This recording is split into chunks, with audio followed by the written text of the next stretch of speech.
नगर परिषद निवडणुकीचा प्रचार शिगेला पोहोचलाय। उपमुख्यमंत्री एकनाथ शिंदे यांनी अहिल्यानगरच्या शेवगाव नगर परिषदेच्या शिवसेना उमेदवारांसाठी प्रचार सभा घेतली। यावेळी भाषण सुरू असताना एकनाथ शिंदे यांनी राज्याचे उद्योगमंत्री उदय सामंत यांना भर सभेत फोन लावला। शेवगावमध्ये एमआयडीसी सुरू करण्याबाबत सूचना दिल्या। सभेत उपस्थित असलेल्या नागरिकांकडून पाणीपुरवठा योजनेसंदर्भात गुलाबराव पाटील यांना फोन लावण्याची विनंती करण्यात आली। त्यावेळी एकनाथ शिंदे यांनी गुलाबराव पाटील यांनाही फोन लावला आणि शेवगावमध्ये पाणी योजना सुरू करण्याबाबत सूचना केली। दरम्यान गुलाबराव पाटील यांनी पाणी योजना प्रस्ताव प्राप्त झाला असून त्यात काही त्रुटी आहेत असं सांगितलं। त्यावर ज्या त्रुटी असतील त्या तातडीने दूर करा आणि पाणी योजना मंजूर करा असे निर्देश शिंदेंनी दिले। हॅलो,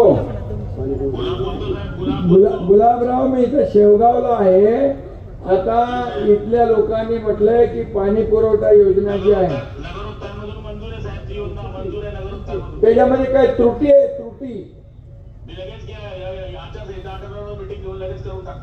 त्रुटी दूर करा आणि करून द्या। मी बघा शब्द देऊ ना 100%। चला, उदय सामंतजी, मी इथे आता शेवगाव मध्ये आलो। शेवगाव तिथं 2.5-3 वर्षापूर्वी काकडे म्हणून आहेत आपले जनशक्तीचे शिवाजीराव काकडे यांनी 7-12 उतारे असं सगळं दिलंय आणि 250 हेक्टर जमीन इथं आहे, उतारे पण दिलेले आहे। तर तुम्ही ताबडतोब याच्यावर निर्णय घ्या।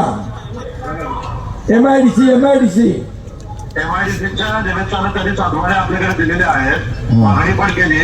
फक्त शेतकऱ्यांच्या जमिनीचा दर ठरवायचा आहे, ते आयपॉवर कमिटीमध्ये आहे। ते 15-20 दिवसामध्ये आयपॉवर कमिटी सचिव लावतील, शेतकऱ्यांच्या जमिनीचा दर फायनल होईल आणि तिथं साहेब आपण दिलेल्या आदेशाप्रमाणे एमआयडीसी नक्की होईल।